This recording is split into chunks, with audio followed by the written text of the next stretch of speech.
Hi, everyone. Welcome to the Blooming Lotus Life by Bell's Mountain. And I'm Robin Carroll, and I am here today with a special guest and friend. Her name is Rebecca Futter. And Rebecca is here to share a story with us.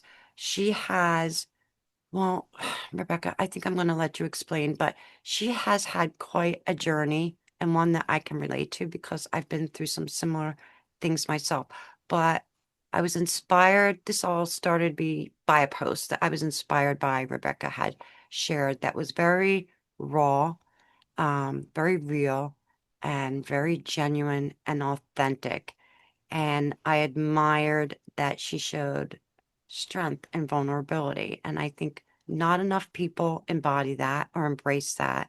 And Rebecca does it beautifully. So, welcome, Rebecca, to today's show. And I'm so happy to have you. Thank you, Robin. It's an absolute pleasure. I feel honoured to have been asked, but I'm so excited to share the journey that I think probably many people have been on, but probably don't share, and often will feel intimidated or nervous to share for want of judgment and opinion. And this particularly changed for me. Um, I have suffered with chronic illness for many years, and my background was corporate NHS. It was corporate European business. Everything was ticking the boxes. I had a lifestyle with a husband and two children, and it all dramatically changed overnight, really. And I was diagnosed with a condition we didn't know about, and then multiple others, as you know. Then this last sort of year, 18 months, it's been a 5-year journey. And actually, I wanted to share that I am culminating a 10-year cycle. And I hadn't realized that until I was right on the end of it, right on that tail end, and looking back, thinking, wow, this is where it all started. And I've finally gone through this almost awakening, healing process of unpacking life to become finally who I was to who I am now. And some of that was feeling the fear and doing it anyway.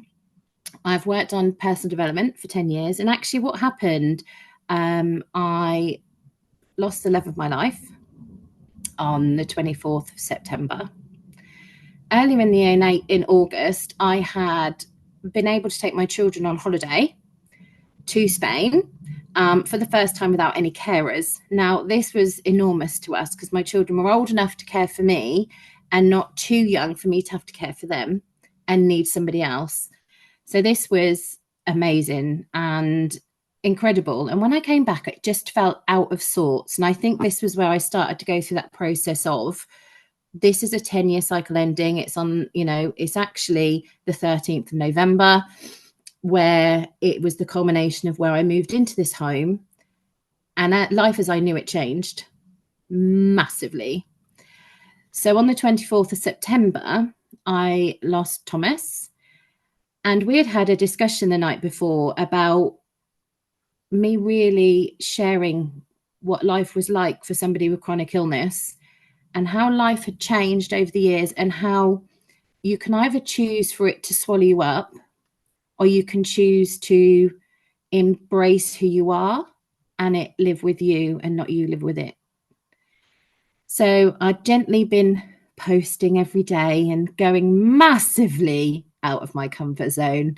And I mean, to the point where I felt so uncomfortable. I knew it was possibly the best thing I was doing, because I realized the impact it was having on people. And I'm I sorry suddenly to had, interrupt you. Can you repeat that again? What you said about you being embrace, uncomfortable. know about you embracing it or you Yeah. controlling it. Say that again. So, yeah, when I was diagnosed with chronic illness originally, my marriage had failed. I ended up under a lorry. It was all lots of things. And my chronic illness went from me managing it to it consuming me. I was in hospital for a long time, so many medications, so many different processes and doctors says so's. And actually, I was really not very lucid. And I had a 7 and 8 year old to raise as a single mum, disabled, with only my parents' support, who are, nearly 80. And I decided about 2 years ago, as I said, went through this healing pattern. When I came back from holiday, and this had actually happened, this had started in April when I'd done a self-awareness, real dive back into self-development, because I was aware that I'd kind of slacked, right, for a while. And I realized that it was time to embrace me living with chronic illness, not chronic illness consuming me. That is beautiful. That is something that is so profound that it takes so many people so long to understand, because I as well am someone who suffers with chronic illness. And when you have autoimmune, people don't realize that it opens you up to so many things. And Right. in the beginning, there's fear because there's a lack of understanding. And it's like something else has control of our bodies and we lose control, or we believe we lose control. So I think what you said is so profound because it helps so many other people understand that they're not the only ones this has happened to or happening to, but also that the once you get past the initial shock, and I don't know if we ever really accept it, but I think we integrate it, Mm. and we learn to live with it, but we no longer let it control us. We learn what we can and cannot do. We know what our, I don't like to use the word limitations, but I'm going to say healthy boundaries are, okay? And I would what they agree. aren't. And just that day, that video just hit me just like, and I was just like, I haven't been on Facebook a lot because, I've been doing a lot of other work on the side, um, just other projects I've been working on. But I always check my messages every day. And I happened to click on that day and I saw that video and I was just like, and I remember putting something like, what's I put? Like, I'm so proud of you or something like that. Yeah. Like, Yeah. I knew it, like that you were a highly sensitive, highly intelligent, um, highly compassionate, just kind, loving, and gentle person. And Thank you. I knew how much it affected not only your life, but your children's life. Mm. And what I always found interesting with my own personal experience, which I'm sure you have too, I think we might have talked about this a couple of years ago, was how when you become labeled with that illness, Yeah. right? How you really find out who's there for you and who isn't, who your real friends are, what family's scared to death they're going to catch something that they can't even catch. Yeah. um, just like who really steps up for you and who doesn't. Who just sits there next to you and they don't have to say a word, but they just sit there knowing that that's what you need in that moment. Mm. I And you're think the kind of person that does that for other people. So which is beautiful. And I'm glad to see that some people have done that for you. very few, actually. Very, But very it's few. where you have to dig, we dig deep, deep for our We stuff. had to Some people find it have in no ourselves. idea. Some people have no idea how deep we have to dig within ourselves to regain that confidence and that trust in ourselves, not knowing that when or if our bodies are going to let us down that day. I think that's one of the major parts of my life that I struggled with, and exactly what you said. One of the main differences that change is that actually understanding it's okay to feel the feels. We will grieve for a life that we no longer have, because there's also a lot of confusion. People don't always understand, they don't want to accept. And that's a big difference. They don't want to accept that the person you now are is not as fun, cannot always attend everything, cannot always be the driver, cannot always be the party. And understanding the changes and dynamics in a person can genuinely stand out people who are willing and loving of you for your authentic self, or who they were just there for part of their own journey, lifestyle, what it gave to them. And that was something I did learn the hard way, and something that I think I thoroughly underestimated with my children, despite how young they were. The intuition and maturity it's given them for other people. So they do not really see people for what they represent, what they look like, what they stand for. They see their soul, because they have been those people that have had to see past that cosmetic kind of aesthetic appearance that we tend to put on. And for me particularly, things like weight change, grieving for a person who used to be a, a big revelation for me, was that I have always been so incredibly fit and active. I would be found running, kickboxing, gym, whatever, walking the dog. The children were always walking in the woods. They didn't have any electronics for a long time. It was always out and about in the outside world. And then all of a sudden, it took me until very recently did I realize that actually all this emotion that I had unknowingly expelled and processed and changed and released was now stuck inside me, because I wasn't moving all my lymph drainage. I wasn't moving my wrist. I wasn't ridding my body with movement to release those feelings. It was stuck and it was stagnant, and it was making me more at dis-ease. And then I started to attend a mind movement thing. And I realize now, I think sometimes you can be your own worst enemy. You can be your own limitation. Because for me, everyone was dancing. That's great. I can't. But it wasn't that I couldn't. It was that I was not prepared to feel uncomfortable to do it in my own way. So I now show up, and, sometimes there's 3 people, sometimes there's 20 or 30. And I sit there in my wheelchair, or I may be on the yoga mat on the floor, and I will do whether it's starfishes on the floor, or whether it's rave movements sitting in my chair with my hands above my head, or just even allowing that flow through my body of movement. It enables my body to recognize I am moving, I am releasing. So I can start to overcome some of these things that have really held burden on me, physically, emotionally, mentally, for many years now. Well, a lot of it too, what I found in my journey, now I don't know how yours is, but a lot of it is mindset. It's first of all, you wake up one day, you're perfectly fine like any other day, and then all of a sudden, like for me, I was on the floor having seizures, and I'd never had seizures in my life.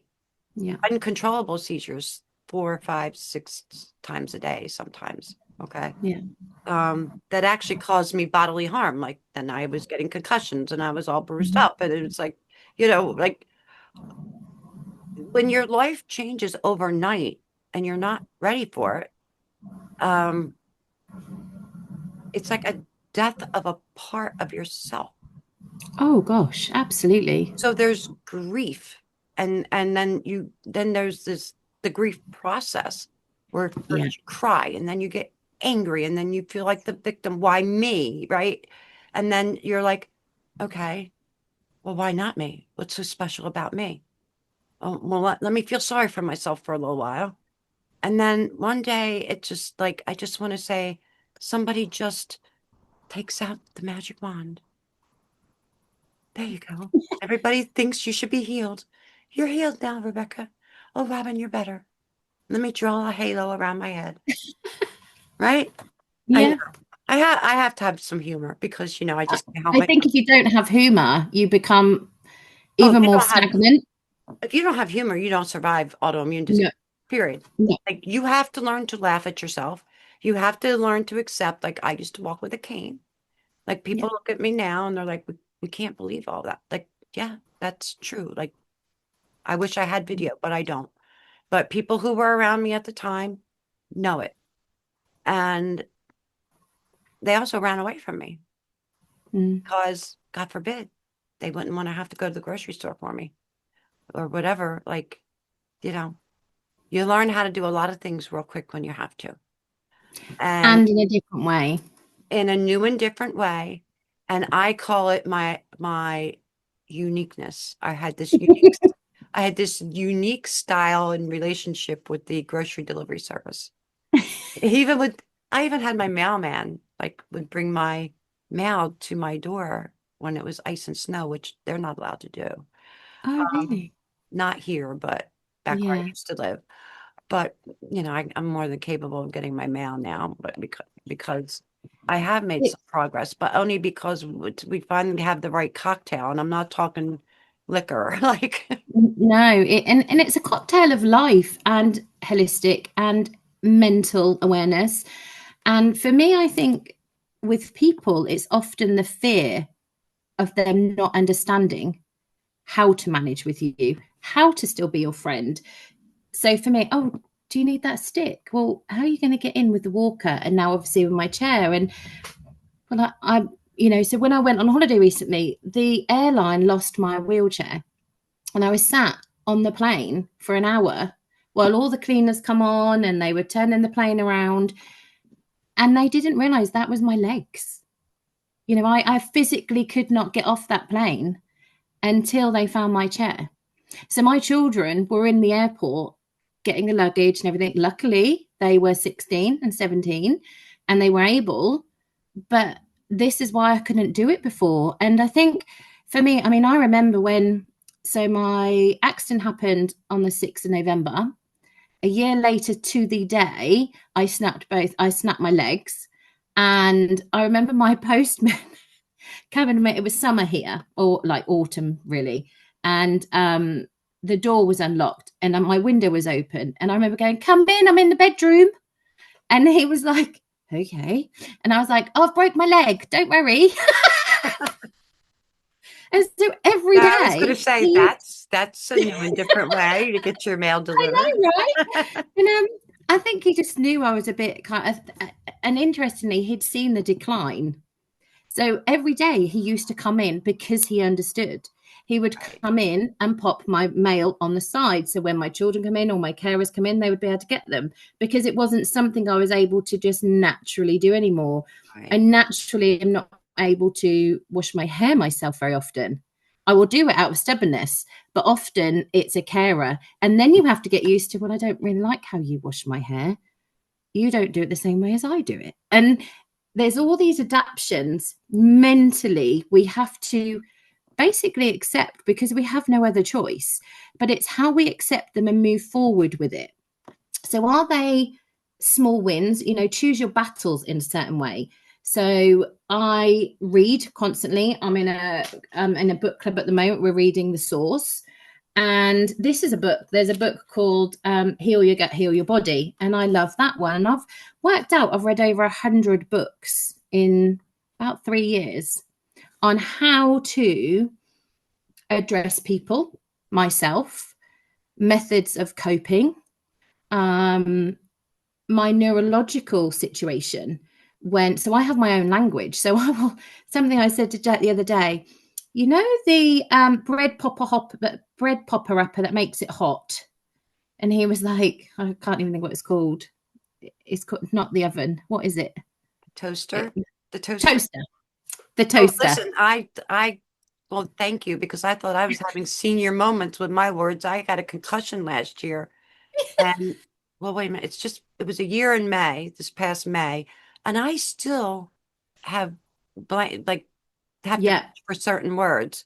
But And isn't it's like a it interesting? searching library.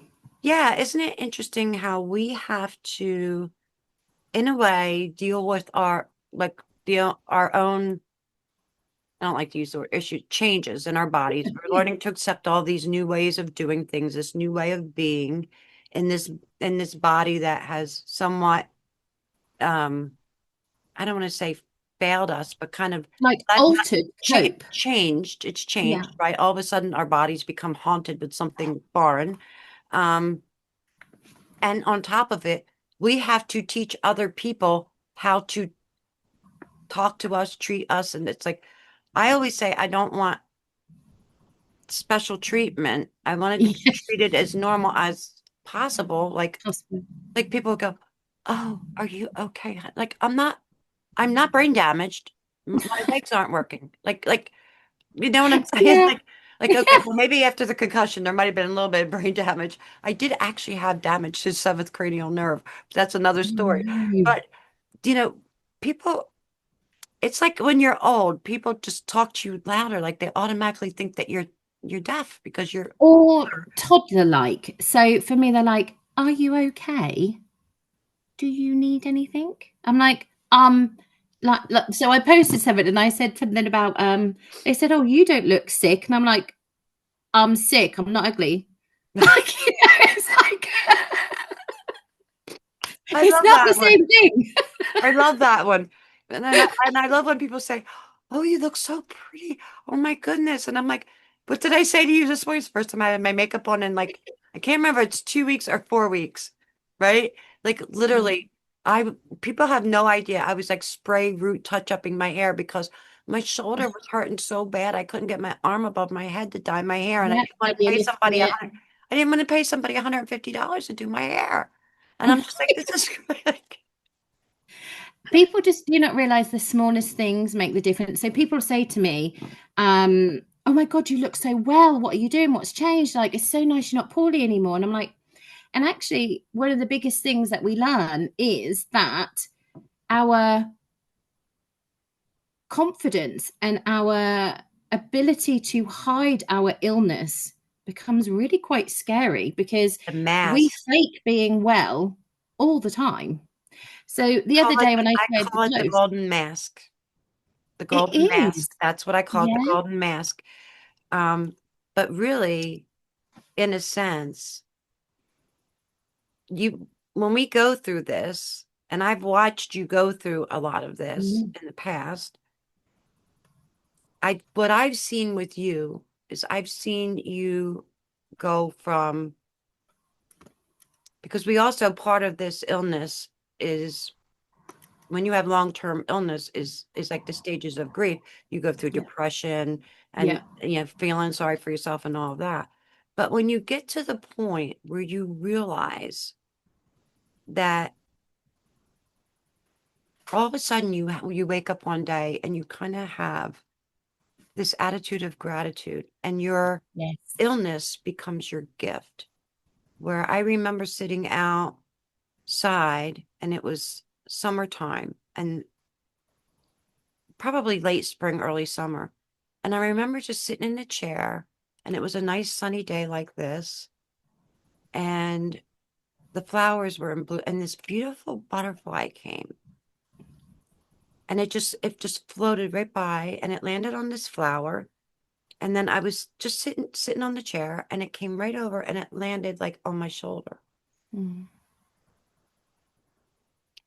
And I'm getting emotional just talking about it yes, because I take a breath. remember I just in that moment, I just felt this overwhelming, beautiful feeling of like God touched me. Gratitude, Like there's a reason why. Once we understand there's a reason why, whether it's yeah. because we're supposed to experience this to share it, that your pain becomes your purpose and it becomes a Oh, gift that we share with the world. And I see that beauty in you. thank you. And It's I hope you do. And I love that you're sharing it. And please continue to share it. it's been something that, as I said on 24th September, I remember waking up and the one thing I feared had happened. And I thought to myself, not get a grip, but realistically, and I shared this in a post recently, if I hadn't have experienced what I have, I would not be this person to be able to help other people. And when I was resuscitated the last time, it's been numerous times, and even my son at like 11 had to resuscitate me. I mean, that's scary for an 11-year-old, and this goes back to the type of people they've become. Um, I remember waking up and thinking, I've got a purpose and I need to step out of this comfort zone, of this fear, of this self judgment, um, and particularly others' opinions. So, feeling comfortable being uncomfortable has been something, and courage has been my word of the year. Courage has been my word of the year. And for me, I was doing my son's 18th balloons, and it's only the tail end of part of the video bit where I am almost laughing, crying at myself because I've been able to separate that kind of, it's okay, Becky, it's PTSD. It's okay, Becky, you are safe, and grounded myself. And I'm like, oh, yeah, yeah. And I think this is ridiculous. And if I didn't share that, there's an element of so much fear of judgment from people who don't understand. But there's also that small amount of people who are not a small amount of people. They just are scared, that needed to see that and share it and go, oh, I'm not the only one. Thank you for being real. Yeah, there's more people than most people are aware of, but because there's a fear of judgment, Yeah. because everybody likes to think that we live in a perfect world and they want to, especially on social media, they want to portray that perfection. Like, Mm-hmm. I look like this all the time, which we know I don't. You've seen me in class in my robe with no makeup and my hair in a ponytail that maybe hasn't been combed for 2 days because maybe I felt like shit for those 2 days and I really didn't Yeah. care, So right? I've been in bed the last 2 days and I've shared things, and people don't know that I've done that from my bed because we only share what we're okay sharing. And I had to get out of that part and be like, so Becky, share the vulnerable stuff because actually then people will feel that they're not alone. And one of the biggest things for me, That's your power, your vulnerability. That's yeah, your strength. That's your superpower. The letting go of the perfection mm, is what we all need to do. I think enormously for me, I was watching all these amazing aesthetic, disabled kind of influencers, and they get people to film them and they can create all these amazing, look how we get on a train, look how we get off a train. And actually, I don't have that. I have me and my camera and my voice. And genuinely, I am not able to create those scenarios. Because at the time when I'm struggling with it, I'm not going to go, hold on, can we just film me struggling and in tears and having a breakdown about this moment? um so the reality is just trying to capture those pinpoint moments of the reality that every day is for so many people. And it's not polished and it's not perfect and it's not presentable. But that's what makes it perfect. Yeah. That's what makes it unique. That's what makes it you and your brand. That's what makes everything work because we live in this world of projection of perfection, is what I call it. Yes, that's a great, I'm going to write that down. That's great. Okay. Yeah. So everybody projects this perfection. Now, I'm Yeah. not saying that we shouldn't have confidence, but I also think that coming on camera like this people may think, oh, well, that exudes confidence. But No. Sunday, I had no makeup on. I really did not give a shite. And it did not change the quality of my work. We should not, our beauty should not be judged by all of No. this, or the shape of our body. And it's, listen, we all want to look good. We all want to feel good. Most of the time, some days I feel like shit. I don't care how I look. And I don't care if what anybody else thinks about how I look. Because if, in my, this, in my opinion, if the only thing you have to do today is scroll through Facebook and make some shitty comment about how that I don't look good because I don't have my makeup on, or you don't look good because your hair isn't maybe curled the same way today as it was yesterday, then flat out F them. Like, get a life. Like, really get a life. They don't understand what a struggle it is just to sometimes get out of bed in the morning. It's so difficult. And for me, I'm sure you will echo this. So much of it is based around ego. Hello. Oh my gosh. The situation and the word ego, I feel like the self acceptance route for me to go on camera, and I'm always barefaced, my hair's always in a mess. Sometimes I might have makeup on and I think, oh, this is a good day. But sometimes I've put makeup on to make myself feel better. And Molly used to say to me, "Mum, why are you putting makeup on?" And I barely wear any anyway, as you can see. It was just to feel a little bit more alive. So you'll look at my face, and this is something that really bothers me since my accident. And that is, I have one eyebrow higher than the other because this side of my face has dropped. And you'll often see me when I'm nervous, and I'll pull it up. And it's like a reaction. You can see, actually, you can see my shape, my tremors all the time. And so much of that used to stop me doing so many things. Now, see, And I love that about you, gives you character because I have I've always got one, like, I can't even I have separate my one that eyebrow. goes higher than the other, and I didn't have an accident. So, and my daughter used to make Yeah. fun of me because my kids knew they were in trouble when the eyebrow went up.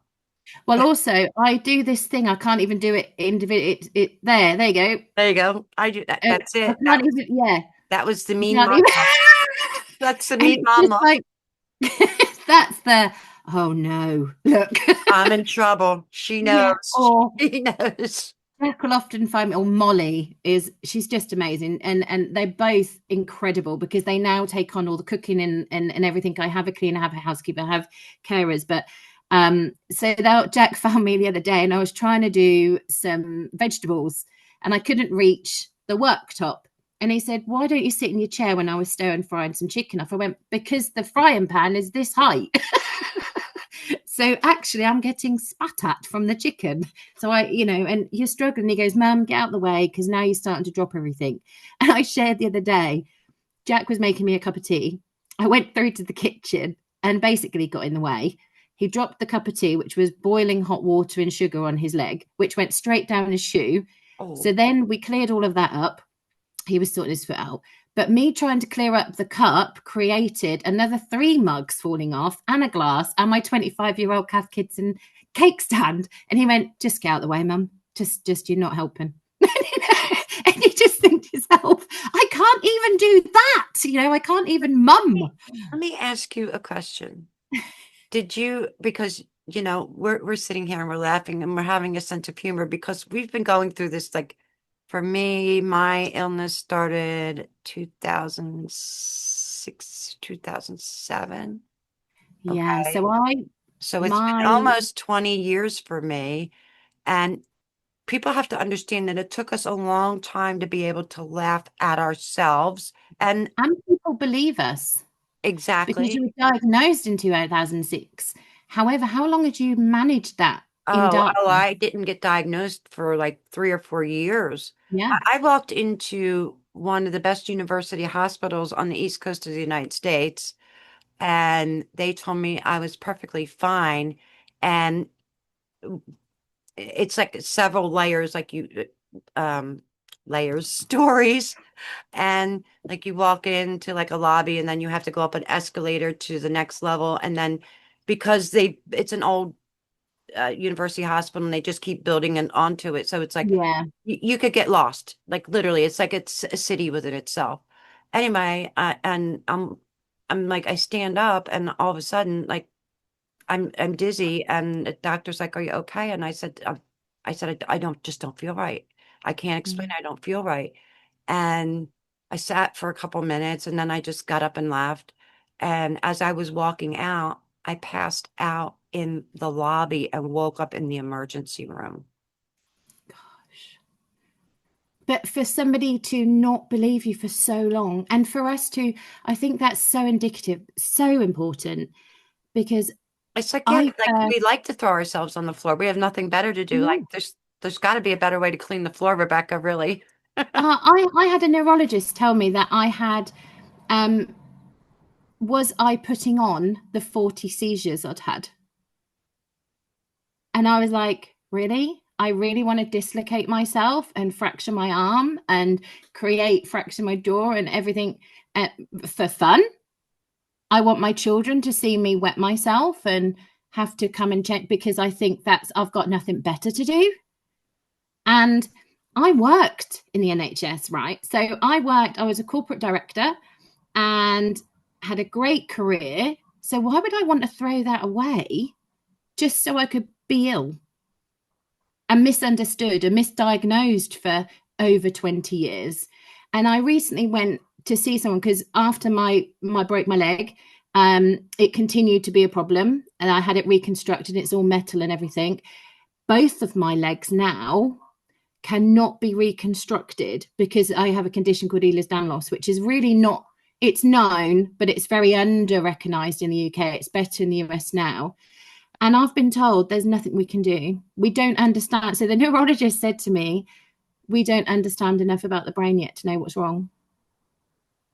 And I was like, okay. Is it Maybe possible for you to come to the US to see? so I'm actually, I've not shared this with anyone yet. Me and my daughter are coming over to Vegas. I've never been to Vegas. I've never been out of Europe.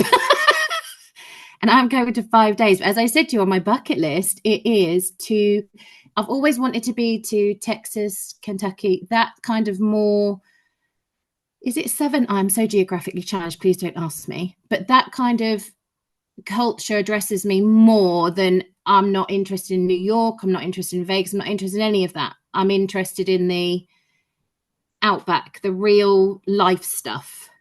Okay, well, Vegas isn't real life stuff, but Exactly. So we're lot. going there. It's a I'm real going lot there of for a fun. conference. Yeah, I'm going there for a conference and to share my journey actually. Oh, you Um, are. yeah. So Oh, I'm going to share.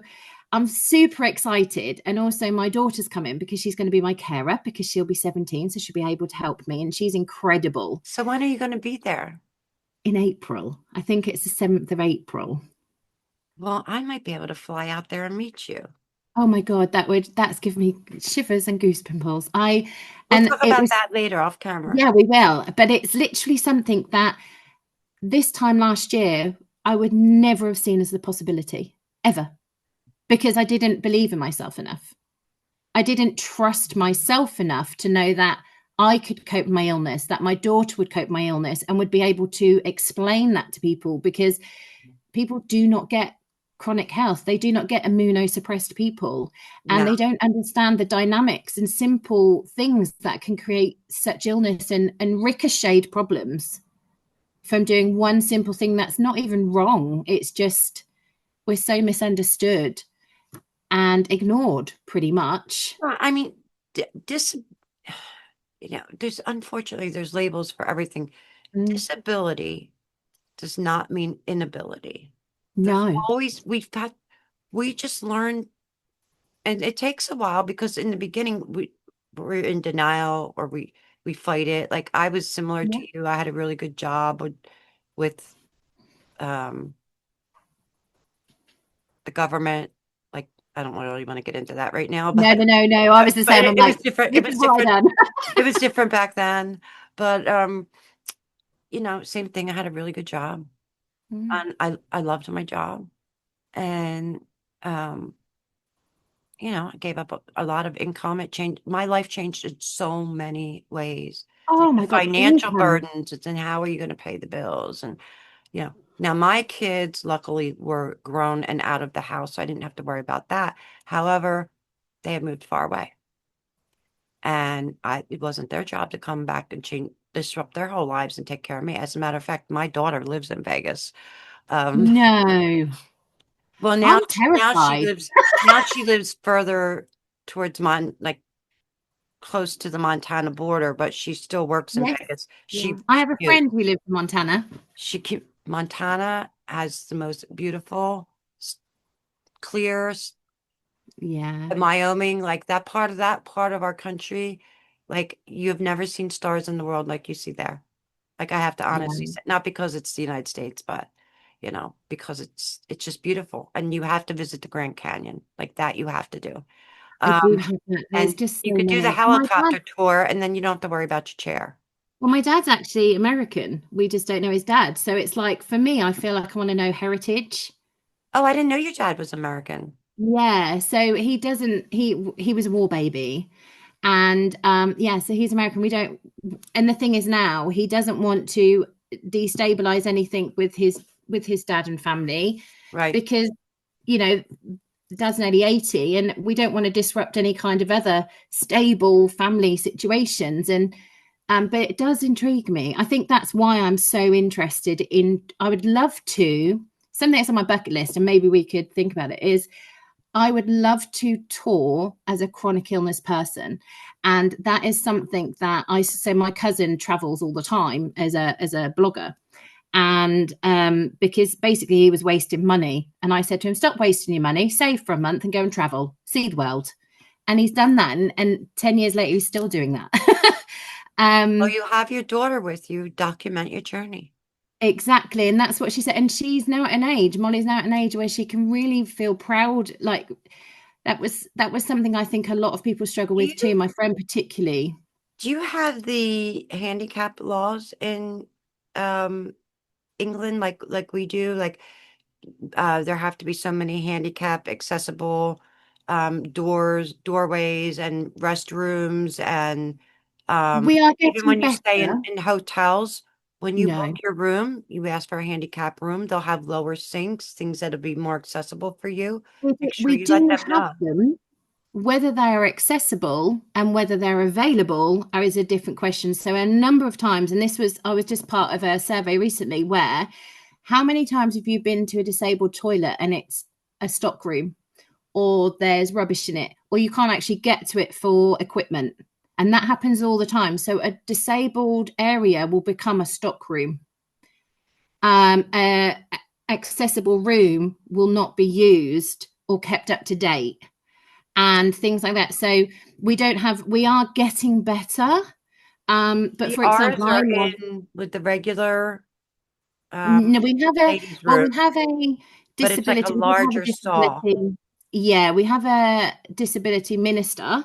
However, she was uh, no longer important with the immigration and things that we're facing at the moment. So that becomes a struggle. And we've got Sophie Morgan, who is an incredible advocate, and Samantha Bullock. And I am so proud to say I know them both, who is fighting constantly for rights for flights, for accessibility. We've just had our first mannequin launched in Primark that is a disabled person. Um, and that is incredible.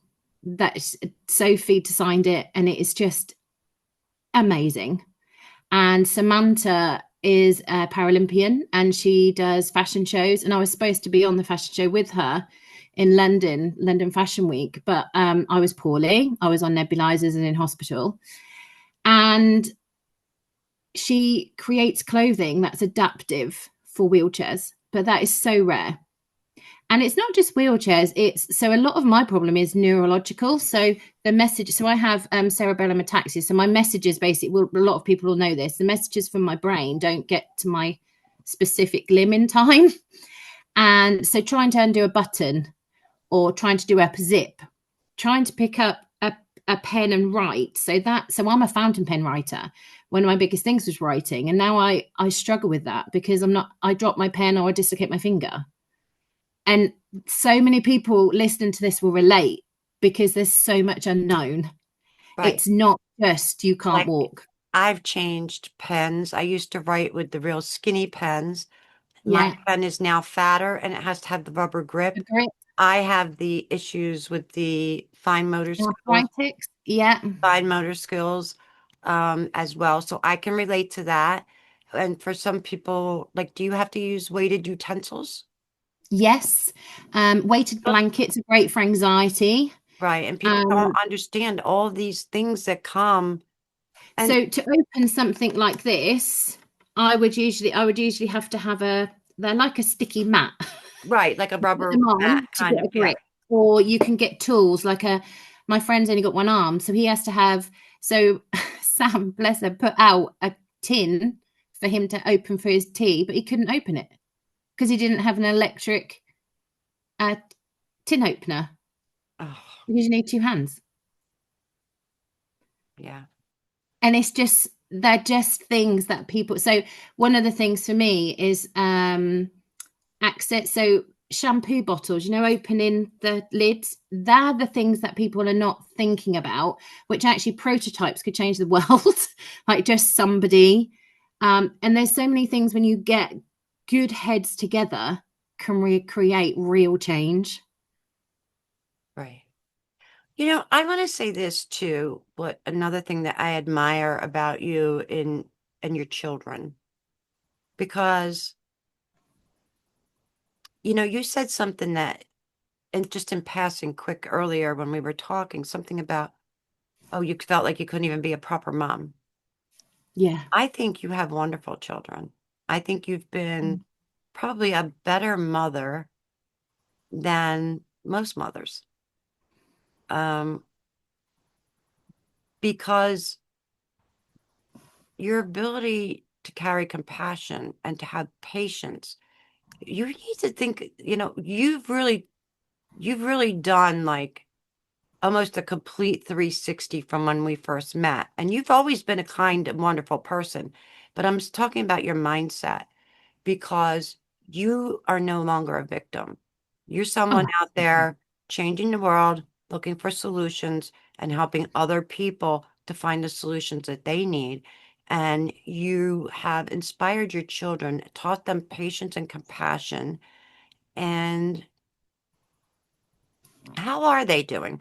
Like, I think it's funny that your son kind of bosses you around. Like, just get out of the way. Like, We well, I only wish for the day somebody would tell me, get out of the way and I'll do the cooking. I think it's because I am such a headache. I am I mean, genuinely. I remember I used to stand in front of the stove, okay, and I'd be cooking dinner, and all of a sudden I would just go down. Like, Yeah. no warning. Until you And learn the just warning flat. signs, Yeah. the warning signs. And then I got like Like an I aura. had a dog that Mm. wasn't trained for me. She was just a really good dog, and she started to pick up on things, and I kept thinking, what the hell is wrong with this dog? This dog is nuts. So the dog would run around me in circles and bark. Well, finally, after a couple months, we put two and two together.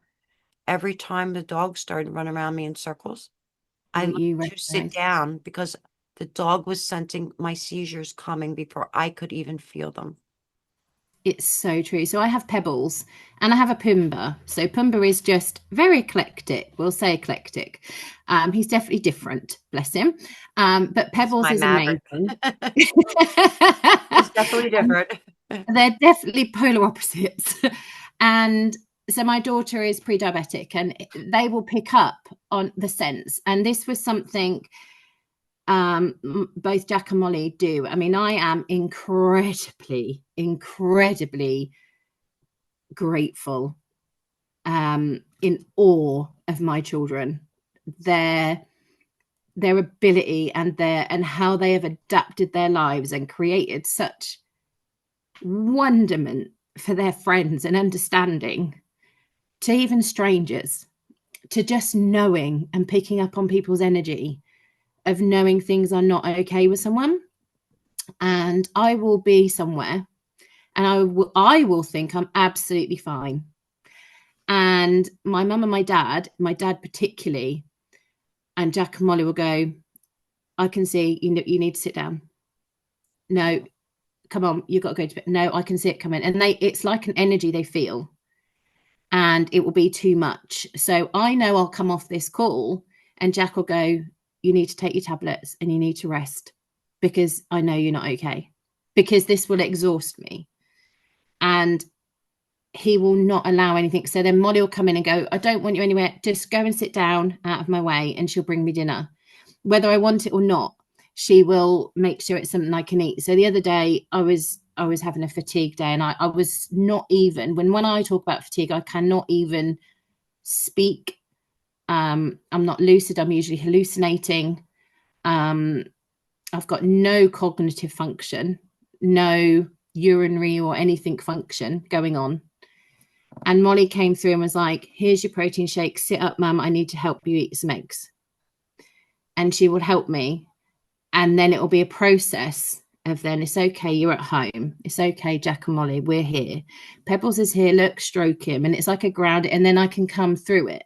And if it wasn't for my mum and dad helping me raise my Jack and Molly, I fear for what they would have become, because they are incredible. Like, they've won Carer of the Year multiple times. Excuse me. I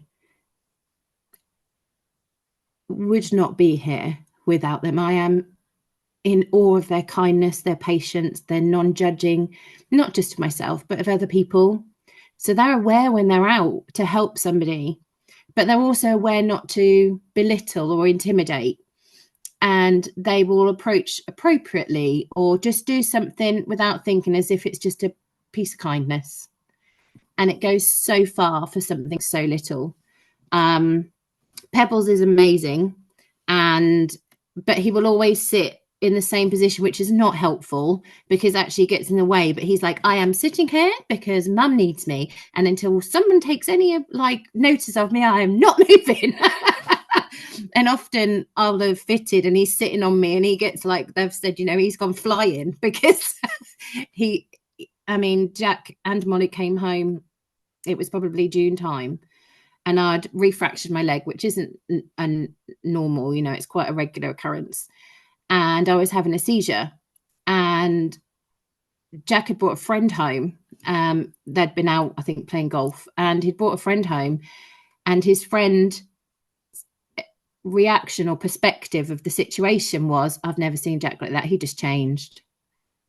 He said because he's quite a quiet, non-assuming lad, very kind, patient, and he was like, get her leg, hold it. He dislocated my jaw, pulled my tongue out, like was holding me, telling his friend all these things to do. Molly came in, he shouted Molly came in, she took over like the other side of medication and everything we needed to do. And their friends, his friend couldn't come around for 3 weeks because he had never witnessed anything like it.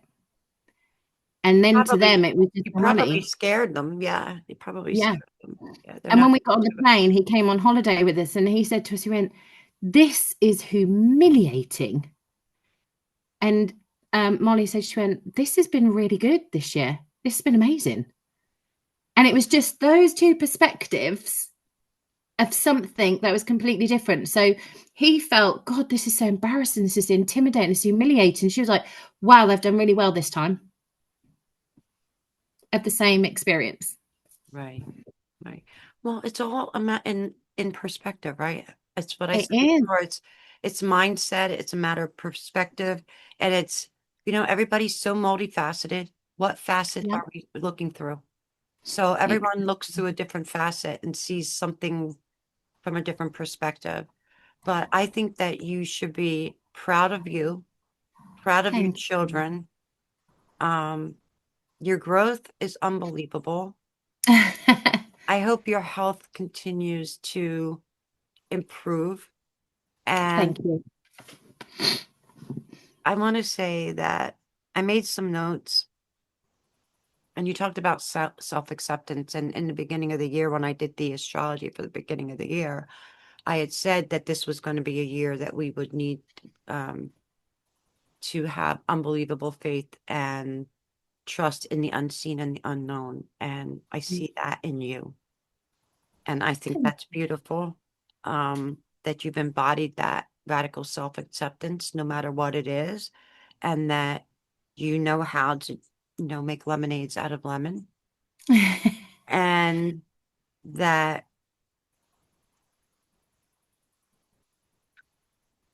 your pain not only became your purpose, but it also became a superpower, not only for you, but for the other people that Yeah. you surround yourself with, because you are a gift. You are a gift to the world. And I see that confidence in you, that light in your eyes, um, and that just beautiful heart of yours. And it makes me proud to know you. Thank you, Robin. Thank you. And I thank you, because I get emotional with some people, and you're one of those people. But thank you for doing this, and thank you for being so genuine and authentic, because, thank you you. know, in the beginning, like, we were embarrassed, or people around us are embarrassed. I remember when I first got sick going out with friends, and Oh, I always used to love the dance. I was never a big drinker. Maybe I would have a couple drinks, and it was mostly for me about dancing. And I mm, remember, like, one time going out with friends, they're like, "Oh, come on, we're going to get you out." And I couldn't drink because of my medication. And I will never to this day have not forgotten this. Okay. And you talking now almost 20 years ago. And the one friend was cool, and the other one was like, are you going to have a drink? And I'm like, well, I can't drink with my medication. And mhm. they're like, well, you're no fun anymore. Well, wait a minute. Yeah. I didn't drink that much before. Are you telling me that two drinks made me the life of the party? Like, pretty much one drink will knock me on my ass. So, like, I've always been a lightweight with alcohol. I've never been a big drinker. I was mostly designated driver because everybody knew I couldn't handle my liquor. So, So like, wow. Like, okay. It took it me a while to process that. Like, I'm no fun because I can't drink. What about all those times I didn't drink that I got your ass home safely? Oh, I see. and I see where the gratitude lies. yeah. And that's the difference. And I have that with so many people I come into touch with, that they are struggling with that same thing, that their friends are like, well, you've changed. I haven't actually changed. No, My your body, just your situation body, has, your body's changed. That's all. yeah, I'm still the same person. I'm just not able. I was a dancer, and I wasn't able to dance. Um, and I would be the cheeky one who would, we'd always have a dare about who could do something first. And I would always, we used to have a little pot. We used to put a fiver in and see who could snog someone first. And I always won that pot because I was like, yeah, that's mine. And then all of a sudden I couldn't go, hang on a second, I'm just going to wheel up, or I'm just, you know, just everything changed. And now those things that I struggled with, I now embrace. So we Right. do You laugh can about it. still do everything you want to do. You just do it in a new and different, and it makes you creative, And right? it shows your friends. Oh, it absolutely shows you who your friends are and aren't. And Absolutely. Who is there for you and who isn't, who steps up, who knows what to do, who even knows what medicine you're on, who pays attention, who cares enough to yeah. know what to do. You should be so proud of your children. Like, Oh, it's unbelievable. And they're just unbelievable human beings. I can't even imagine. And they're so, what are they, 17 and 18 now? yeah. I can't even imagine.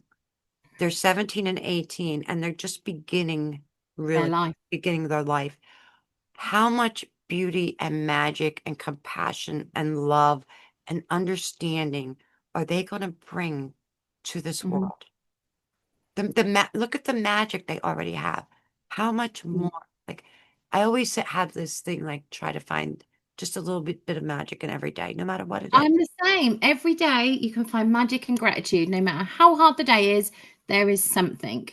And that's something I've We're done. And still here. We're still yeah, breathing. We might not do everything the same way. Maybe my house isn't as clean as it used to be, but I really don't give a frig, to be honest with you. Like, I used to live to clean my house. Now I'm like, now I live in my house and I live comfortable. And some days it's cleaner than others. I mean, don't yeah. misunderstand me. I'm not kicking my dirt, around the house. No, no, I Like, know what you but mean. like, Yeah. if I don't make the bed one day, I'm not having a meltdown. Before had OCD so bad, I'd be sitting Like at regimented, I used to be yeah, I'd like, be sitting at work on, oh my God, the first thing I have to do when I get home is make the bed, cook dinner, blah, blah, blah. I would have this whole list. I'd have myself all stressed out before I even was home, you know? yeah, And like, you just don't care about the same stuff the same way.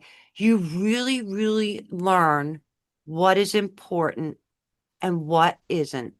And yeah, what you want and what you need are two different things, and how to prioritize things in such a beautiful way that it almost makes you sad that you had to become ill to actually see things from that perspective, that you can now sit in your, in your chair and still see the beauty in the world through new eyes. Yeah. And That's they're something. brighter than ever. Absolutely, because that's something that I'm trying to get through to people, that you don't have to have chronic illness to have an awakening. You don't have to struggle, Oh you don't God, have to have no. chronic illness. And actually, it's okay to be different, whether it's you're struggling with mum life, or whether, I always doubted how good a mum I was. And then I look back and my mum, because everybody was so picture perfect, they made their clothes and they made their food, and I always made the food. But actually, what I gave my children was time. And You also and gave them tools, because I actually knew a 16-year-old that didn't even know how to open a dishwasher. Okay. yeah, You they gave them tools that will last them a lifetime. we have done personal development. So I used to always use meditation, different things to bed, and we always used to read before bed. That was something I could do. That's something that was important to me. And then as they got older, I introduced them to Audible books, and I started them because life had changed so much. I started them on a personal development journey when I started. So I read a book called The Slight Edge, which is all about micro gains, and it's amazing. But there's a child's version called You Are Awesome. And Jack used to listen to that on repeat, repeat, repeat. Molly has these teenage books that she was listening to at 7 about I would if my damn mind would let me, about self-esteem, about confidence and friendships and all those things we go through from 7 to 14. And it's really lovely that I still hear them listening to books I now listen to when I go to bed. I think, cracked it. Yeah. Because they come through. And where Molly is at college and on her apprenticeship, she was like, we were talking about X, Y, and Z today. And she was like, but that's in that book. So I said to them, and I'm like, well done, Molly. Yeah. Well done. Well, I want to thank you for today. And Very well. I know you're getting tired, so I've kept you long enough, because we talked an hour before we came on, before we even recorded. So we have a little surprise, but we can't share it right now. But we are doing a collaborative project together. And it's the end of the year. Listen, people, it's all about collaboration from this point forward with the astrology. So collaborate, collaborate, collaborate. And I want to give you the opportunity you have a little business that you run. Would you like to share that information and where people can I find do. you and your beautiful Thank you. products? So I am part of, so for me, one of my biggest things was that when I was not able to work because of my situation, because of my chronic health, and I wasn't able to drive and different things, I still wanted to work, and I found that really uncomfortable. So it was very interesting that I found Arbonne. It's over in the US and it's in Australia, Poland, etc. And it's based upon um, a guy, Peter Mork, who had a vision 45 years ago to help empower women still raise families, still earn an income. And everything had to be non-toxic, gluten-free, which wasn't even a thing back 45 years ago, but no chemicals and made of clean product. So everything was botanical, holistic, etc. And that for me has been a massive change in my wellness. And that's where people go, what has changed? And I'm like, what has changed is what I do. So from my vitamins and minerals, my collagen, I take that every day. So my digestive system doesn't always work. And my makeup, everything is clean and non-toxic. And I am able to work that around my health. So whether that's an hour a day or whether that's after work or whatever it is around children, and I thrive. I have a community of people who actually everyone in my team is either a single mum or chronic illness. And I love that we empower each other, and it's all about empowering each other. It's all about learning and sharing. And I just love Arbonne. And that's where I'm going over in Vegas in April. It's enormous. I would love anybody who would like to know more about it to reach out to me. I can send you, obviously I'm on Messenger and I'm on WhatsApp, and they can access my website. It has changed everything for me, from making sure that all my vitamins and minerals are right, to my headspace, to mental health. You don't have to join Arbonne to access a group that we have, where we have a book club and we have self-confidence and self-esteem. We just run these things to help people that probably don't have access, and just to help people feel better on the daily, really. So what is your website, Rebecca?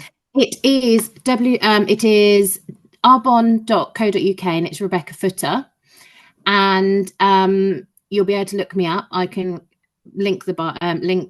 send the link to you. Yeah, send me the link and I'll put it under this video when I Yeah. upload it. And it's literally just absolutely from farm to table. That was the idea. Clean products to help.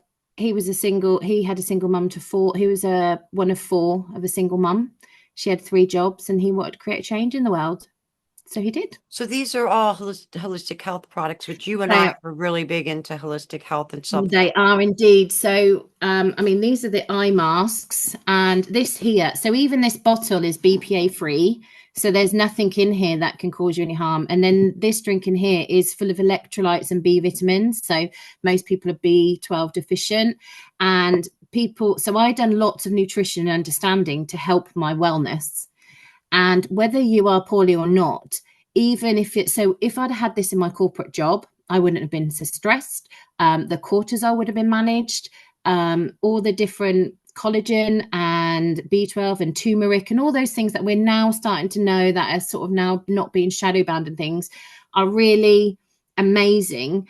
And they just bring wellness to a new level for you. So even understanding from brain fog, so whether that's fibre or whether that's just because you're menopausal, or whether you're first in your menstrual, everything has a purpose, and there's nothing. So everything's bioavailable, which means everything you take is absorbed.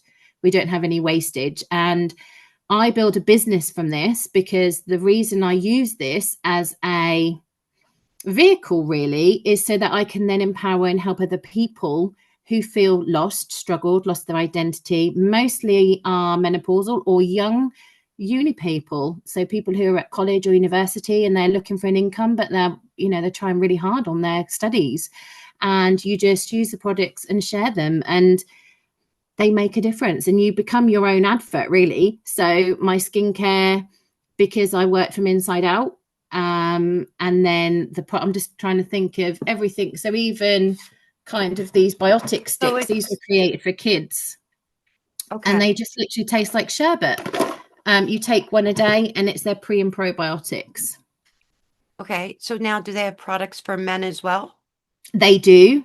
Everything is so my favorite product is actually the baby's nappy cream, which sounds the most random thing because it's my children, but I use it for everything. There's a product which is aloe vera based, which is called Gelée, and you can use that for growing pains, to rashes, to tattoos, to everything. Has multiple purposes. So there's a children's range, a small makeup and skincare range, and it's all about wellness inside and out, and it's about connecting the gut, the brain, and the heart. Well, when I first got sick, so many changes in my body, I couldn't wear like makeup. Like I actually took a course and I was making some of my own That's low right. budget creams and cosmetics, and the ingredients that you're using, like the aloe vera, olive oil, things like that. That's what I used in my products, coconut oil, just Sunflower fire uh, phosphates and e- lots of different things. exactly. And I still use them, and because I did become a certified holistic health practitioner, and I still use a lot of those things to this day. And they make such a Because I difference. And I itch, think, I itch. Like if I put on, oh, if I wear anything with a chemical in, I'm not able, exactly. especially menopausally, I have to have cotton, bamboo, like it's all of those. So my friend made this jumper, and it's just all about, I mean, preservatives, there's nothing in them other than blueberries are preservatives, so they use those. But particularly as well, we know where everything comes from. So our red clay comes from the French Riviera. Our edulous cellular water comes from Switzerland. And we have these farms. So we actually are a B corporation. So people don't often know what that is. But a B corporation is basically people and planet before profit. There's Right. not many of them about. There's Ben and Jerry's, the ice cream, that one. Jamie Oliver makes waves in the US of A. There's also Toms. Toms are a very famous one. So whenever you Yeah. buy a pair of beach shoes, you give a pair. And that's exactly what the ethos is about giving back to other people. Right. And it just makes such a difference to me that I don't do the business to create an income. I started to create cover so that I could afford my nutrition and customers were buying from me. So then I was able to have my nutrition.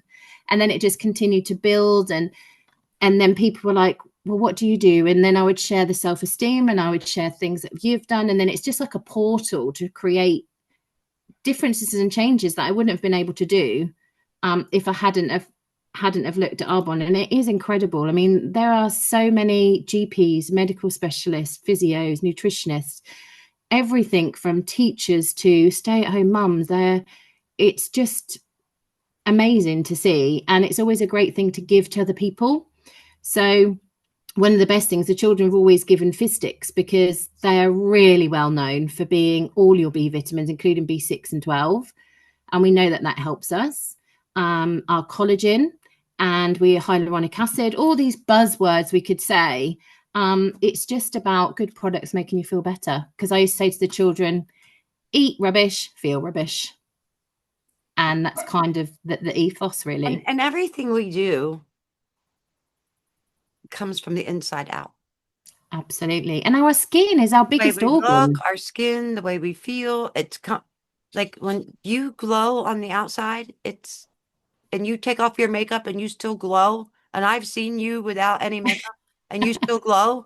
Like Most of my Instagram and Facebook is no makeup because I'm most of usually most of awake mine in the is. middle of the night. It used to be that I wouldn't do video without makeup, but now I don't really much. I try to be presentable for these kind of episodes, but my everyday kind of stuff, no. But it's I love how passionate you are about it, and I also know how sensitive you are. And you need to send me more information. Well, we talked about that before, but you need to send me more Yeah. information on. I never heard of it, and it's an American company, Oh right? my gosh! So it was created by Petermork in Switzerland, in a place called Arbonne, and he was massively he was a corporate botanist in a very, very, very big corporate company that is in the lawyers and courthouses at the moment because of all the products they used to put in their things. So he created a lot of patents, and then they would add a lot of filler products, which were obviously more harmful to self and the planet. And then the gratitude I have to that man, to think 45 years ago, he was willing to go completely out on a limb in the 60s, 70s to create. In 1980 it was born, and then it went to America first, and the UK it came over 19 years ago. And Sue and David Cassidy were the ones that brought it over to the UK. Like, it's incredible. And it was all about creating an income whilst using good products. And we started off very similarly with small product, but he wanted to be the first, and he was the first online clean product company. And 45 years later, his son inherited the company, and he works with Group Rocher. But if you look them up, I mean, for example, our matcha, I've never had matcha until like 2 weeks ago. I don't know where I've been all my life, but yeah, I did.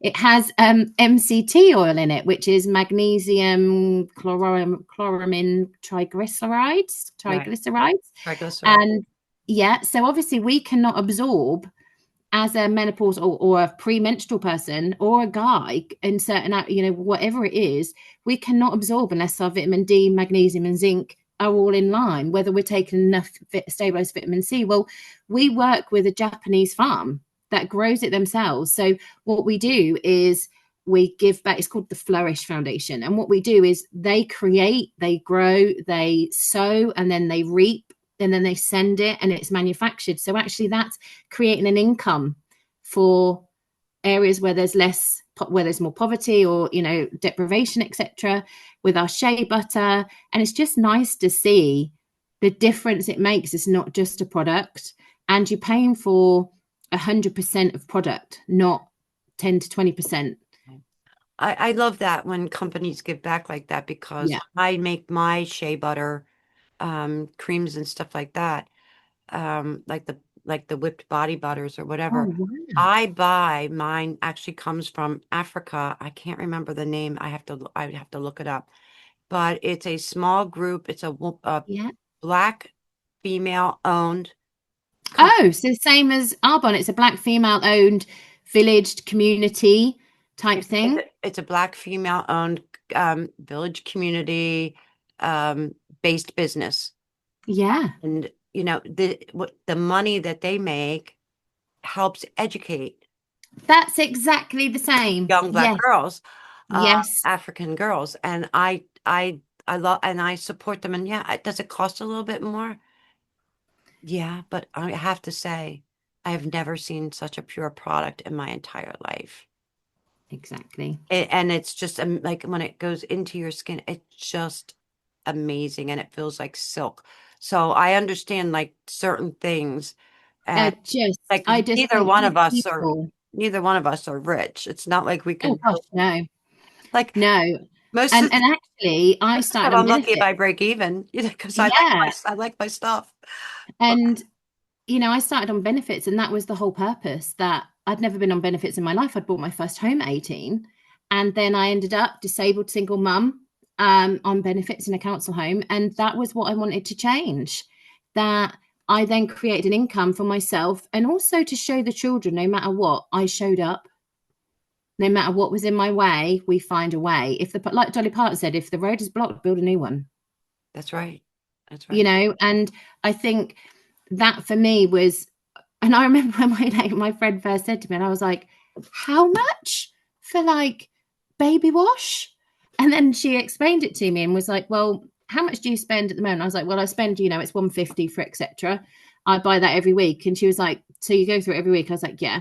And she said to me, well, this one will last you at least 6 to 12 months. Yes, it is £20. And I was like, but she said it's going to last you longer than that 151. So come back to me at the end of the year, and if you've still got some, and you get a 90 back guarantee, day back guarantee.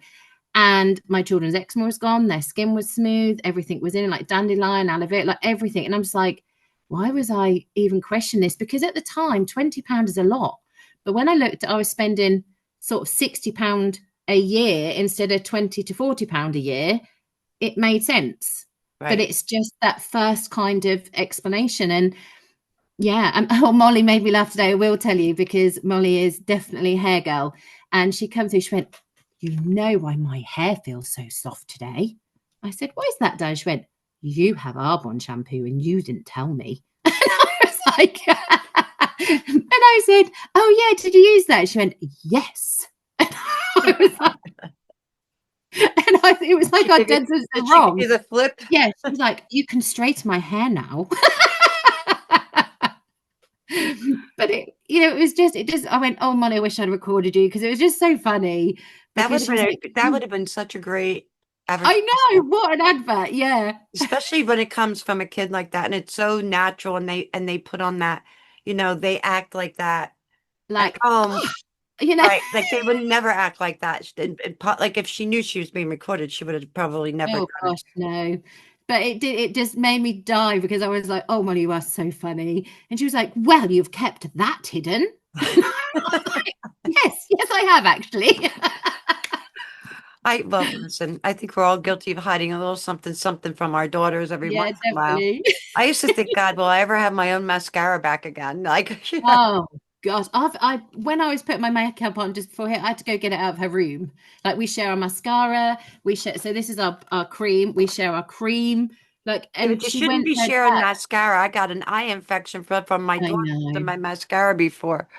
You That, can, and the things on, but because it's got pea peptides and raspberries and everything, there's no chemicals in it, so nothing lives in it. So it's all active ingredients. yeah. And I went to wash my face Saturday night, and I went, I got onto the Snapchat, and I was like, "Do you have the cleanser?"